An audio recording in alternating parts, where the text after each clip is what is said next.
Awesome. Welcome to Author News Weekly, the weekly news show by authors for authors.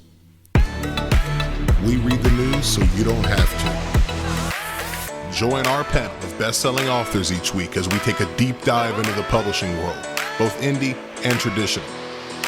Author News Weekly. Yeah, whatever. Hey, everybody. Welcome to Author News Weekly. We have so many people today. We have a great show, some cool news, some things that are going to make you steam, probably, some things that are going to make you sad, and hopefully we're going to leave you on an end note. But by and large, we want to give you the news, overthink it so you don't have to spend your precious brain power doing the same thing. As usual, we're going to kind of go around the virtual room here and introduce ourselves and just give the listeners a little bit of insight about why they should listen to you on your take of the news. Let's start. I can start. So because we have a guest here, give you an example. I'm Roland Denzel. I'm the indestructible author, and I help. I'm a nonfiction author, 10 books, and I am working on my first novels. So don't take advice from me on writing craft when it comes to novels. But I do know how to market, launch, and help people get their books out into the world. And let's go on to, it's Pippa. Hi, I'm Pippa. I write as Moira Katzen and Natalie Gray in sci-fi and fantasy, and I do a whole bunch of ghostwriting. So I've written about 75 to 100 novels, maybe. And that's me. Wow. That's no nonfiction, so don't take the advice on the nonfiction from me. Good to know. Jim. 75 to 100. Geez. Even she. That's impressive. The range between the low and the high is like what most people write in a lifetime. It's between 1 and 8 million, somewhere in there. I can't count anymore. I don't really know. And I have literally stopped counting. I am Jim Heskett. I'm an author of mostly thrillers. I've written somewhere between 1 and 30 or 40. I also am a professional copywriter, specifically of blurbs, and I make stuff on YouTube, and I've made lots of podcasts and other stuff. Awesome. And Nick. My name is Nick, and I write the books, and they're on the internet, and they're wherefore you can find them. Nick's underselling himself. Because he also probably not helps. He's a great. He helps thriller authors market their books, publish their books. So he's a great person to talk to about publishing too. Yeah, and email. And Dave, introduce yourself. We have a guest today, Dave Behrens.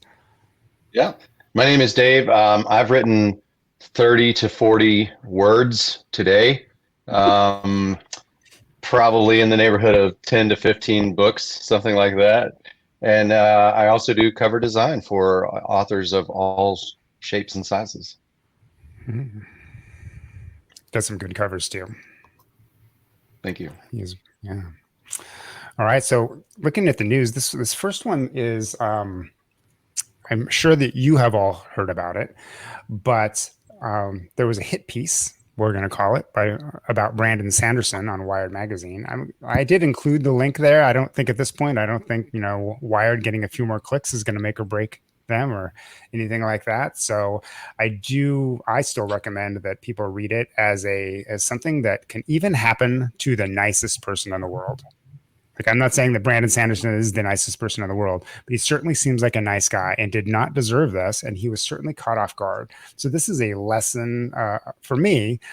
This was a lesson in preparing yourself for an interview that you think was amazing, because you never know.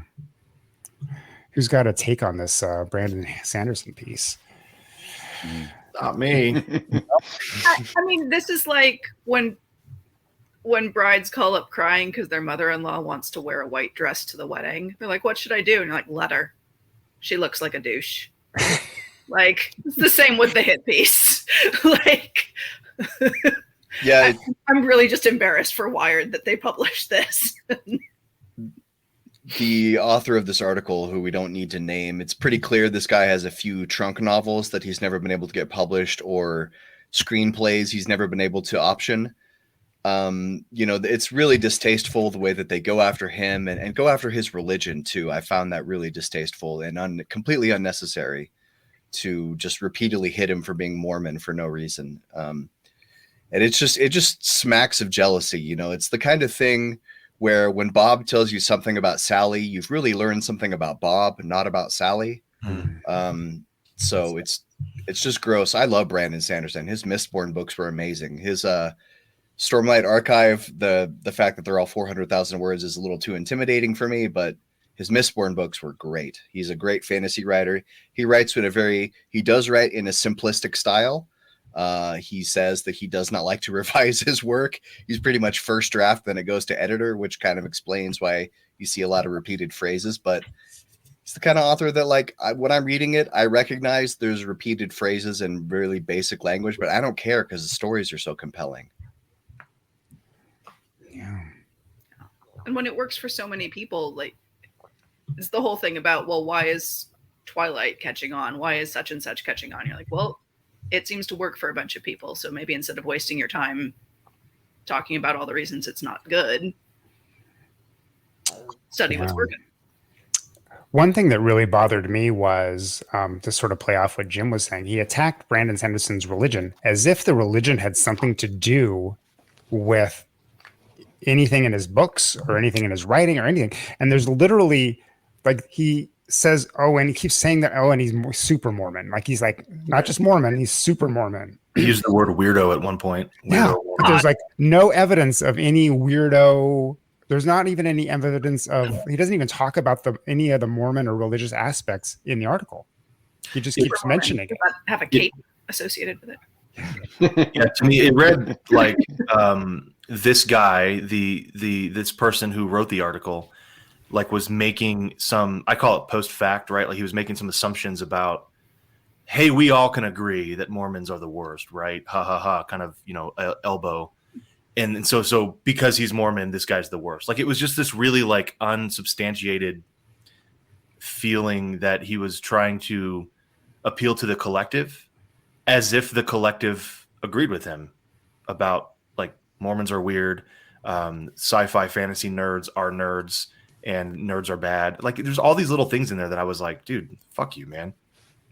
You may ingest a satchel of Richards. That's what I heard that author. You can quote me on that all day long. What can we quote you on, Dave? To be perfectly honest with you, I had never heard of this writer, this guy that wrote the piece. And I don't read Wired magazine on a regular basis, but of course this made the rounds. And so what did I do? Probably what everyone I hope did. I clicked on the author of the article's name and I went down that rabbit hole, finding his social media. And if you want to have some real eye-opening insight into who this guy is, go to his Twitter and just scroll for a bit. It is absolutely ridiculous, the drivel that this guy's got on his Twitter. There is nothing redeeming about it at all. And I think it was Jim said, I could find no evidence of this guy being anything other than an article writer. So he's either, he's got a couple of manuscripts that haven't sold and he's jealous of this. But I mean, I took part in this. I agree with Jim. Mistborn was a great series. I got in on the I got in on the Kickstarter. I did get some of those in audiobook, and that's my preferred format, and I'm excited to hear them. The books are great for me, and he's not even really my favorite writer. So I don't know. This guy had something on his shoulders to knock off. Yeah. I wonder if there's a bigger thing here. That's Although, so go ahead. Pippa, go ahead. I was going to say, can we agree though that Sanderson's response to this was the class act, which shouldn't surprise anyone at this point, but it was just, it was a gorgeous response. That was just wow, I'm so sorry you didn't have a good time. And well, here are some strong pieces of that article. Oh God. I know. It was also in the way I was reading that, his response, which was on Reddit, and you can find the link up all over the place, it was almost oh, like, please don't be mean to this guy. He was trying to do his best, but he's obviously like, he didn't say like who hurt this guy, but it's obviously like, he's like, oh, this, this poor writer must have something going on in his life to be this angry, especially when he came and it's even obvious in the guy's own article that how nice Sanderson was to him and how his family and his friends and and like all of his employees were to the writer. And then the writer kind of turned around and did this. So super sad and super glad that Brandon Sanderson was a good example of how to be gracious or forgiving for something like that. But maybe it's just because he's super Mormon. I don't think so. But it's this like guy's Twitter is either not protected by weirdo Mormon. Yeah. So what I'm Mormon. curious about, like, you all remember, I don't even read the Huffington Post or HuffPo. I don't even know if it exists anymore. But remember, it used to be curated and edited, and then they opened it up to like, oh, all you have to do is like apply, and then you can be a writer. And then they still kind of vetted them, and then eventually it was just like, it's free for all. It's like Medium basically at that point. Like, you can you just have an account and you post whatever you want. Has Wired come to that where like they don't even have anybody that like says, they don't have one like managing editor who says, oh, you got to tone this down, buddy? He is the editor. Oh. He's a senior editor for Wired. If I believe so. Yeah, I mean, it sounded like they that. sent him out there. Wow. The buck stops with him, unfortunately. Well, I hope the buck stops with the advertisers. I hope some advertisers got wind of this, and they won't. They look at is clicks, which is why when you go to a fucking website like this, you have to click through 8 pop-up ads and then click to continue reading and then click again to continue reading after that ad. It's all a bunch of convoluted bullshit, and that's why journalism is dead. Boom. I think so. I think you're probably right. And right. Have I ever been wrong about anything? Come on. Not that you remember. We are including, there was a really nice that RA, previous and greater host of the show, shared with us a kinder, gentler article about Brandon Sanderson from Esquire magazine. So we put a clip to that in there as well. It's definitely worth a read because it gives it's a well written and shows a very positive take on him. Yeah. Oh, it just made me so angry, this whole thing. But whatever. I asked him on Twitter to do an article on me, and I promised him I wouldn't be like nearly as nice as Brandon Sanderson. But he hasn't responded. So Author News Weekly reached out to the author to comment on this, and he has not responded by the time of the publication. First the big suicide lady, now this. Just can't. Oh, and then yeah, and then the author on the run. Yeah, Felina Hopkins. I haven't. I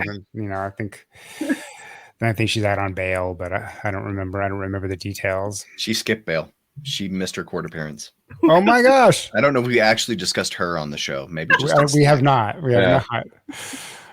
We're trying not to be a gossip rag, but like, hey, if you want to hear more, against the clicks. I know.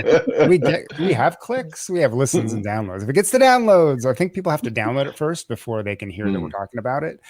But please share this with your fellow authors who need the news. All right. Next up, that was like an ad read. Speaking of ad reads. It has been announced / teased that several of our favorite audiobook platforms and Audible are going to be sandwiching. Sandwiching is too positive because I like sandwiches. They're going to be squeezing in advertisements in the middle of your books, in the middle of your audiobooks. And yeah, what do you think about it? Who has the details here? I know. Yeah, that's my least favorite part of podcasts. But least favorite part of what? Podcasts, but I listen to them then. So, well, but like podcasts are one thing, like because they're free and it's not really a story, So like you can kind of, it's kind of takes us back to like watching television or a radio show. Eventually, you get some ads. Hopefully, they're relevant. Well, there's some interesting implications here because I listen to Spotify, but I don't pay for the premium service. So I do get an ad, every so often. But the beneficiary of that ad is Spotify, I guess. I'm not totally sure. I do the same thing with YouTube. So I watch YouTube not premium. So every so often in a video, an ad will pop in. But the creator of that video is part of that ad share. So I don't know if there's an idea down the road that, wherever you find that ad or wherever you come across that ad or it's placed, that your author or, the person who is responsible for that audiobook would get a piece of that. So that puts a whole different prism on this. And I personally don't think it would upset me too much as long as it's not like, just repeated every chapter or so. I mean, I think Spotify is every, I don't know, minute, 5 minutes, something. I mean, not 5 minutes, 5 songs that maybe they throw in an ad, and you just listen to it and you just pass it by. It's almost ubiquitous.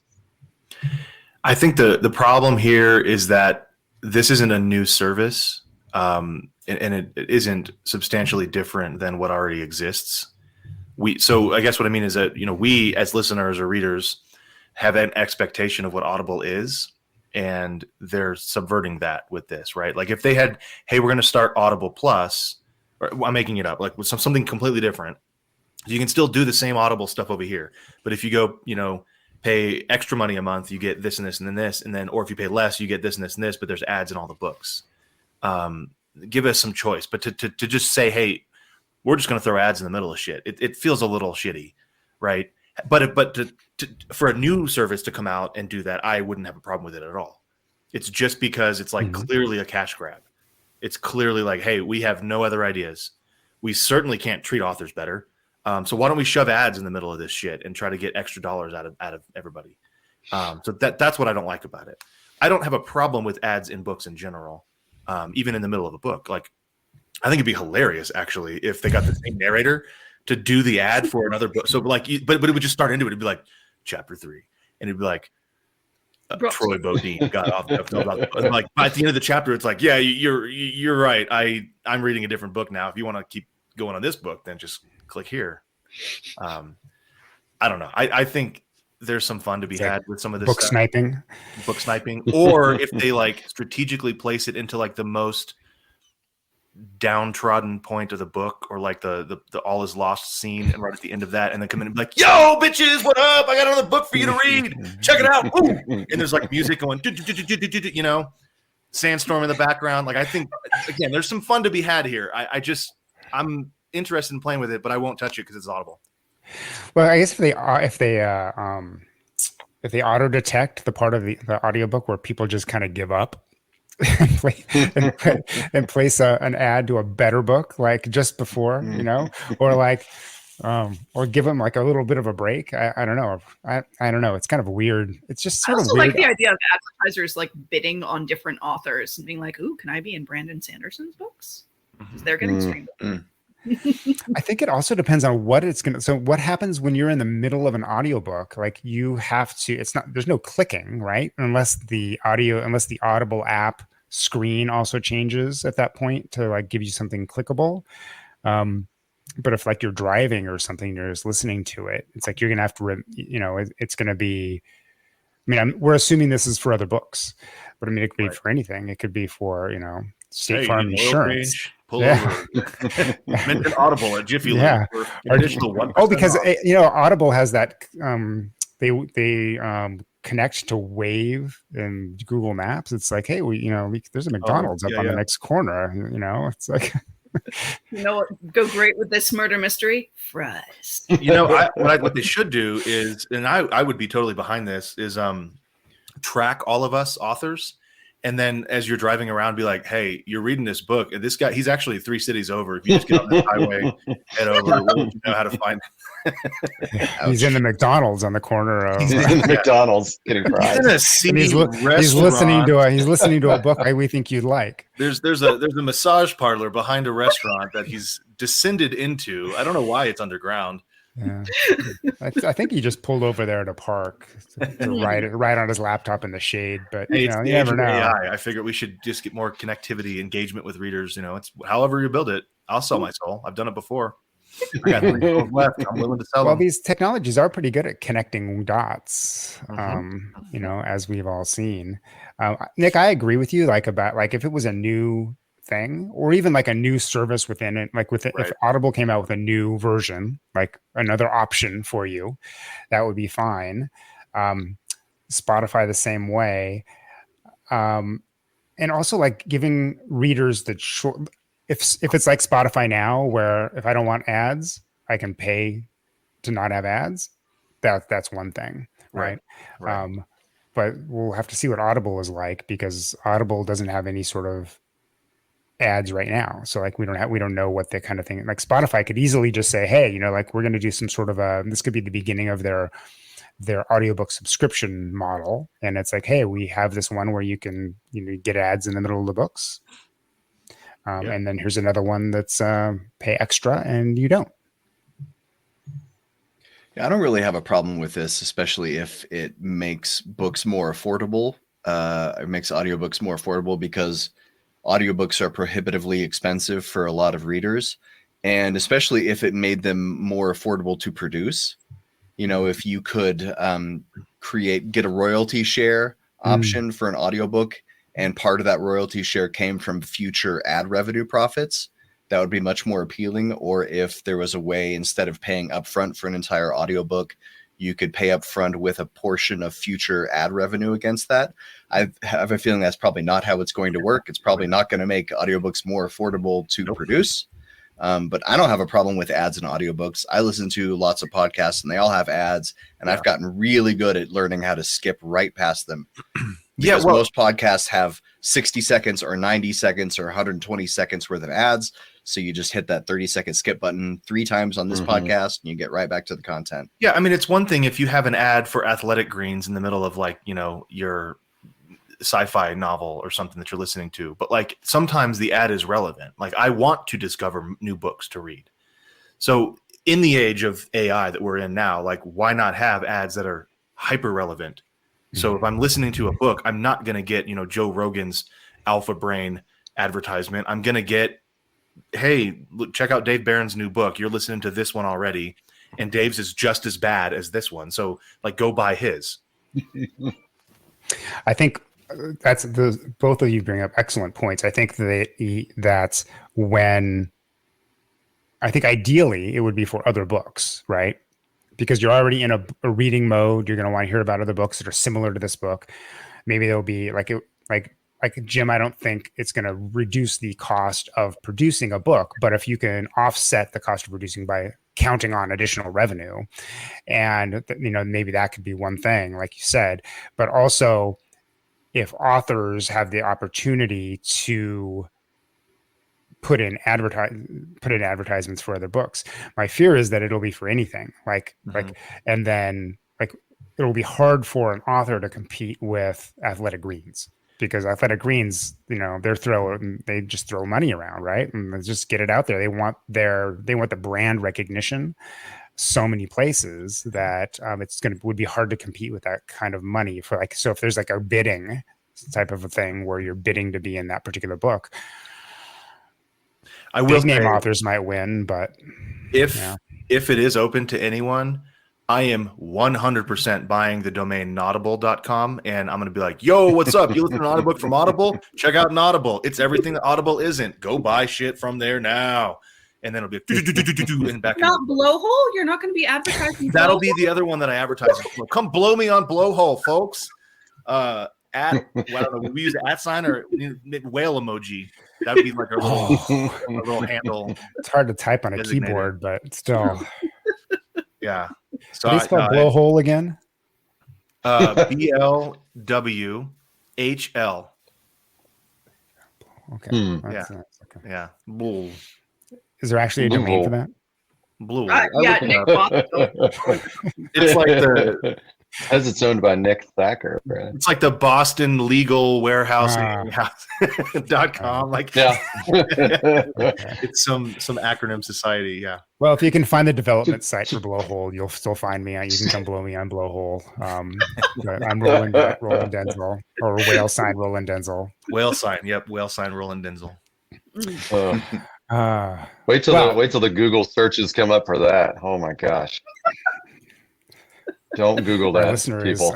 our listener has been Googling wildly trying to find us. Well, I think in related news, so we talked about there's the new things in audiobooks, but one of the things that has recently been discontinued or is being discontinued is Authors Direct, which is very much related to the Spotify announcement, because who owns Authors Direct? Findaway Voices, which is now owned by Spotify.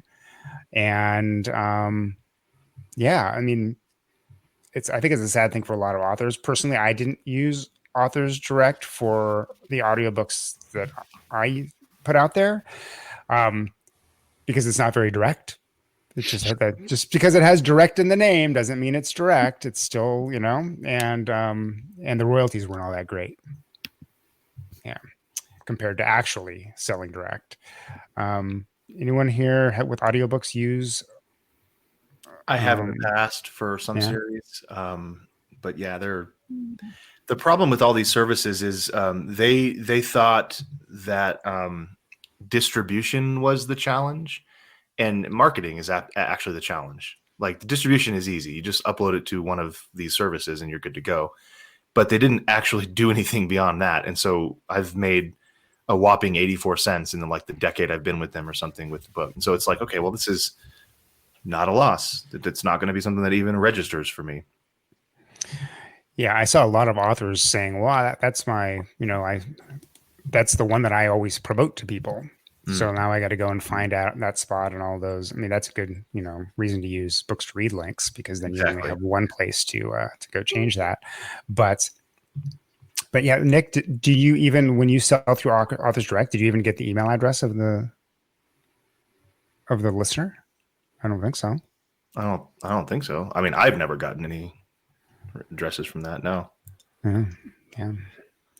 Yeah. So it's interesting because apparently, I looked a few days ago and you could still go and they still advertise Authors Direct on their website. I don't know how it is this morning, but it was still there as if nothing was happening. But the service is definitely going away, and going away pretty quickly. Well, it's still right there. Yep. Congratulations. You can sign up for Authors Direct, and big surprise, you just did all this work to sign it up, and now you can't use it anymore. And what's that? Surprise. Yeah. So if anyhow, what would you recommend for selling direct? Who's here sells anything direct? I do. I recommend using BookFunnel and setting up your own payment platform. You can use Shopify, which I think is egregiously expensive, but it works really well. I use WooCommerce because I'm not afraid to duct tape a little code together if I have to, and it works. It's great. You do it all yourself. You get all the money, all of it. Yep. I use PayHip, which is not as well integrated. PayHip is great. I don't really think people really care as much as people think they care. Like the big thing about PayHip is it takes you to the PayHip store, right? And then that's where you do the thing. Where WooCommerce and Shopify makes it appear, or in Shopify's case, I mean, I think they have an API so it can actually be on your own. They have a WordPress plugins and stuff, so it can be there. Or you can set up a really nice website. So I have one client who does their whole website via Spotify, right? And so if you're doing something like that, it could be cost effective because you're not paying for hosting and all that kind of stuff as well. So that could be well, and it's well integrated with things like Lulu, Lulu Direct. Is that what it's called? Lulu Direct. Yeah. So you can get print on demand and sell direct that way. But I use PayHip. It's done pretty good, and it integrates very well with BookFunnel for ebooks and audiobooks, and helps me do the autographed copies and sell direct as well. So it's a pretty good way. I think BookFunnel is underutilized by a lot of people. Yeah. I think this is not an advertisement. It's just partially brought to you by the fact that I feel like I'm underutilizing BookFunnel at most times. But I mean, what's nice for me about BookFunnel is that I buy or get a lot of books, like ARC copies and free first in series kind of things through BookFunnel, and BookFunnel keeps those for me. So like if I delete it, I get a new phone or something like that, or I want to download it onto my computer, like I just log into BookFunnel and all of my books are still there in my BookFunnel library. So if they've got a really good e-reader, so even if you don't want to send to your Kindle or install it into some other listening app, you can just listen and read right there in their own app, and it's really good. It's very on par. I was talking to Damon Courtney, trying to get him, like, every time I see somebody with a really bad ebook service, I'm like, or audiobook service, I'm like, Damon, go talk to these people. Yeah. Because they should just whitelist that thing and move on. Yeah. That's what I've been asking that for years. Like, build me a custom BookFunnel white label app, And he said no. When was the last time you asked him? February 6th, 2023. Corner them at Superstars and just, Damon. Okay. Yeah. It's too bad. Keep bugging them. And if people want a white labeling system, maybe they'll do it. Never know. This last one. Who here ever uses Book Depository or promotes books via Book Depository? I have. For my nonfiction, I have a lot of clients. So I use a lot of my books to find clients. And sometimes I want to gift them or send them a physical copy of my book. And it's very hard to do when they are in Australia, New Zealand, Japan, and even in some parts of Eastern Europe. Amazon is not everywhere. Amazon is not reliable. But Book Depository has they have distribution centers, or they're willing to suck it up and mail your physical copy from pretty much anywhere to anywhere. And it's pretty quick and reliable. And I've used them. I probably 2 or 3 books per month I send to people via Book Depository. And it's played a prominent role in my author business for my nonfiction. Your mileage may vary. And it will certainly vary for me now because Book Depository is closing. So what are you using instead of Book Depository? I know.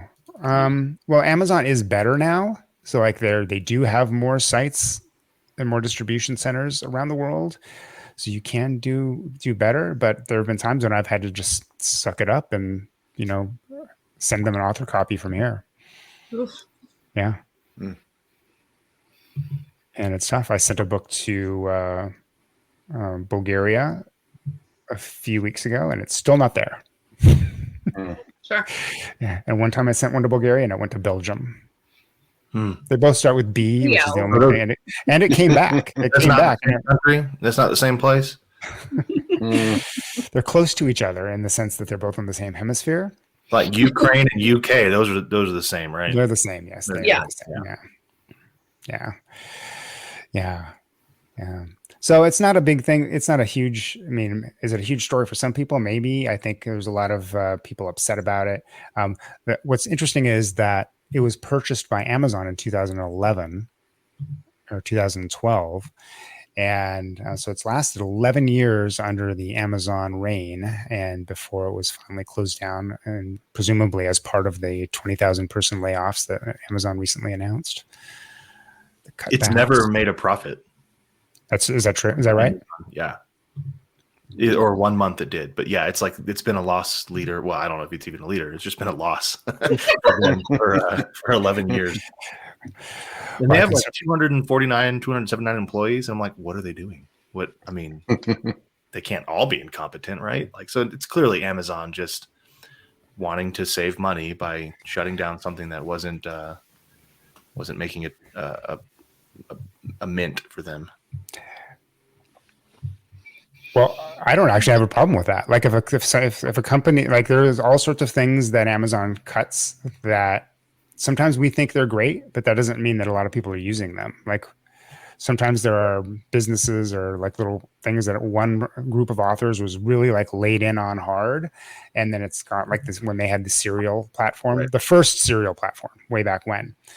And a lot of authors like really leaned in hard on that, and then Amazon went away, got rid of it. You know, but if you think about it in the big picture, it was probably a lot of work for them to do for not a lot of return.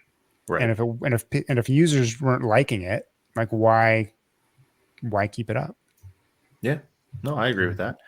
You just wonder if Amazon actually cared to invest in it and make it work, or if they were just like, just wanted to buy it to shut down the competition, you know? One of those situations. Book depository? Yeah. It could be, but like, why did they hang on to it for 11 years? Because it was a loss and they can write it off in taxes every single year. I mean, I'm not a tax expert, but isn't it better to not have had the loss in the first place? Not necessarily. If you need to show a loss in one side of your company to reduce the taxable income on the other side of your company, it's not a bad thing at all. Otherwise, you're paying a bunch more in taxes than you want. And it's a completely legal and sometimes ethical way of doing it. Can we buy Book Depository and not make any money on it for a few years and write it off on our taxes? You can do the same thing. You don't have to buy Book Depository to do it, though. This is the same reason that hospitals will sometimes write off people's medical debt because they can take it as a loss. Just as a float that up. Wow. Wow. So anyhow, things close. Things that we love close. And what is the lesson? What is the takeaway here? Big fish eat the little ones. Yeah. How about a positive spin? Big fish. What can an author do? What can authors do to prepare themselves for the inevitable closing of some of our favorite tools or sites? Start selling direct on your own website. Yeah. Start selling direct. Go director. If you're direct, go even more direct. More director. Yes. Go direct into the brainstem of your reader. Oh, that's coming. That's coming. That's the Get with your lawyer first. I want to be the first paperback, hardback, special edition, audiobook, ebook, brain book. Brain book. Brain book. TM that. Once we get our USB like enhancements, I want to be the first firmware installed. It'll be like the full Nick Thacker library. They'll be like, did I get anything else like languages? Nope, you got Nick Thacker's books. Thunderbrain.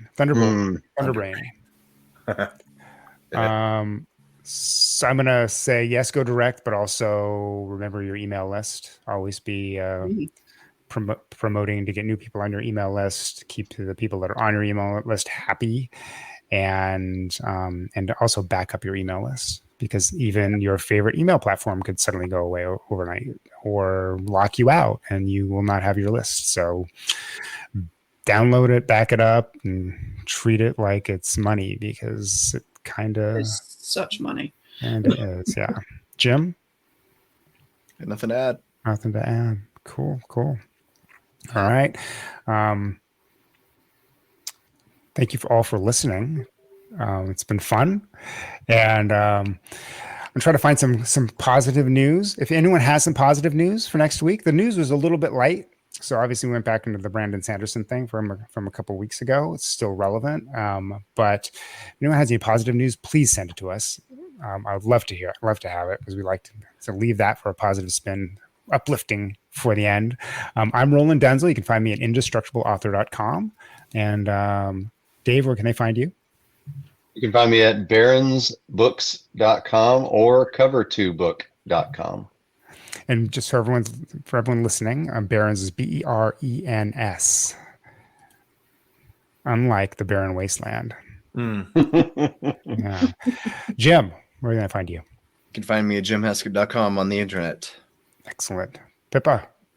You can find me at indieghostwriting.com. Oh, no, that's great. Awesome. Indieghostwriting.com. And Nick? You can find me at nickthacker.com. Awesome. And as always, you can always find us all on Blowhole. Come over and, Blow us. Blow us. Have a good week, everybody. Happy writing.